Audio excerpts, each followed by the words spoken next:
Hello అండి, welcome to my channel. నేను మీ నల్లిని. ఈరోజు అయితే చేపల పులుసు అయితే చేసి చూపిస్తున్నామండి. మా మమ్మీ స్టైల్లో చేస్తున్నారు, అలా ఈజీ వేలో చేస్తుందండి. సో స్టార్ట్ చేద్దామా? వాటికి కావాల్సిన పదార్థాలు: వెల్లుల్లి రెబ్బలు, ఎండుమిర్చి, మిరియాలు, మెంతులు, ధనియాలు, కరివేపాకు, పచ్చిమిర్చి, ఉల్లిగడ్డలు, కొద్దిగా చింతపండుని ఈ విధంగా నానబెట్టుకోవాలి. స్టవ్ వెలిగించి 2 పెద్ద ఉల్లిపాయలను ఈ విధంగా కాల్చుకోవాలండి. ఇలా కాల్చుకోవడం వల్ల చేపల పులుసు టేస్ట్ అనేది చాలా బాగుంటుందండి. ఫ్లేవర్ మంచిగా అనిపిస్తుంది. మా మమ్మీ అయితే ఎప్పుడు ఈ విధంగానే చేస్తుంది. చేపల పులుసు చాలా బాగుంటుంది. ఇలా కాల్చుకొని స్టవ్ ఆఫ్ చేసుకోవాలండి. స్టవ్ వెలిగించి తవ్వ పెట్టుకొని 2 టేబుల్ స్పూన్స్ ధనియాలు, 1 టేబుల్ స్పూన్ మెంతులు, 1 టేబుల్ స్పూన్ మిరియాలు, 4-5 ఎండుమిర్చి లేదా 7 వెల్లుల్లి రెబ్బలు వేసుకొని వీటన్నిటిని దోరగా వేయించుకోవాలండి. వేయించుకుంటేనే బాగుంటుంది. ఒకసారి ఈ విధంగా కలుపుకోవాలి. కలుపుకున్నాక ఒక ప్లేట్లోకి తీసుకొని చల్లారనివ్వాలి. కాల్చుకున్నటువంటి ఉల్లిగడ్డలను ఈ విధంగా కట్ చేసుకొని మిక్సీ జారీలో వేసుకోవాలి.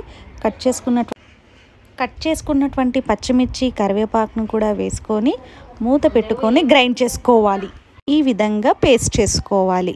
చూడండి, 2 మీడియం సైజ్ టమాటాలను ఈ విధంగా కట్ చేసి పెట్టుకోవాలి. స్టవ్ వెలిగించి ఇలాంటి పెద్ద గిన్నెనైతే పెట్టుకోండి. చేపల పులుసు చేసుకోవడానికి వీలుగా ఉంటుంది. ఇందులోకి 3 టేబుల్ స్పూన్స్ ఆఫ్ ఆయిల్ని అయితే వేసుకోండి.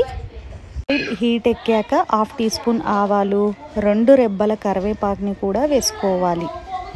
కట్ చేసుకున్నటువంటి టమాటాలను కూడా వేసుకొని ఒక్కసారి ఈ విధంగా కలిపేసుకోవాలి.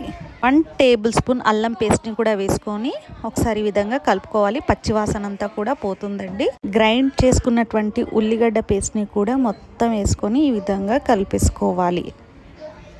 కలుపుకున్నాక టేబుల్ స్పూన్ పసుపు, 2 టేబుల్ స్పూన్ కారం, 1 టేబుల్ స్పూన్ ధనియా పౌడర్ని కూడా వేసుకోవాలి. టేస్ట్కి సరిపడా ఉప్పుని కూడా వేసేసుకుంటున్నాను. వేసుకొని ఒకసారి ఈ విధంగా మొత్తాన్ని కలుపుకోవాలండి. చూడండి, ఆయిల్ కూడా సపరేట్ అవుతుంది కదా. ఇప్పుడు పిండుకున్నటువంటి చింతపండు రసాన్ని కూడా ఇందులో వేసేసుకోవాలి. వేసుకొని ఒకసారి మొత్తాన్ని కలుపుకోవాలండి. చూడండి, పులుసుకి కావాల్సినంత వాటర్ని అయితే దీంతోనే తీసుకుంటున్నానండి. మనకు కావాల్సినంత వాటర్ పోసుకొని ఈ విధంగా చక్కగా మరిగించుకోవాలి. మరిగించుకునే చూడండి ఎంత బాగా మసులుతుందో కదా. బాగా మసులుతుంది కదండి. ఇప్పుడు టేస్ట్ చూసుకుందాము. ఉప్పు ఎక్కువగా ఉన్నా తక్కువగా ఉన్నా ఇప్పుడే సర్వ్ చేసుకోవాలండి. ముందుగా గ్రైండ్ చేసుకున్నటువంటి మసాలాను కూడా వేసి ఒకసారి ఈ విధంగా కలుపుకోవాలి. పరంగా కనుక్కున్నటువంటి చేపలను కూడా ఇందులో వేసుకోవాలండి. ఇవి మొత్తం 2 kgs వరకు అయితే ఉంటుందండి. ఈ విధంగా ఒక్కొక్కటి అనేది అన్ని చేపలని కూడా వేసుకోవాలి. వేసుకొని ముందుగా కట్ చేసుకున్నటువంటి కొత్తిమీరని కూడా ఈ విధంగా వేసేసుకోవాలండి. వేసుకొని కాసేపు మసలనివ్వాలి. ఇంకా ఉడికిందో లేదో చూసుకోవాలండి. మాకైతే బాగా ఉడికింది. ఇప్పుడు స్టవ్ ఆఫ్ చేసేసుకుందాం. చూడండి ఎంత బాగా వచ్చిందో కదా. సో మీరు కూడా ట్రై చేయండి. మీకు నచ్చినట్లయితే లైక్ చేయండి, షేర్ చేయండి, కమెంట్ చేయండి.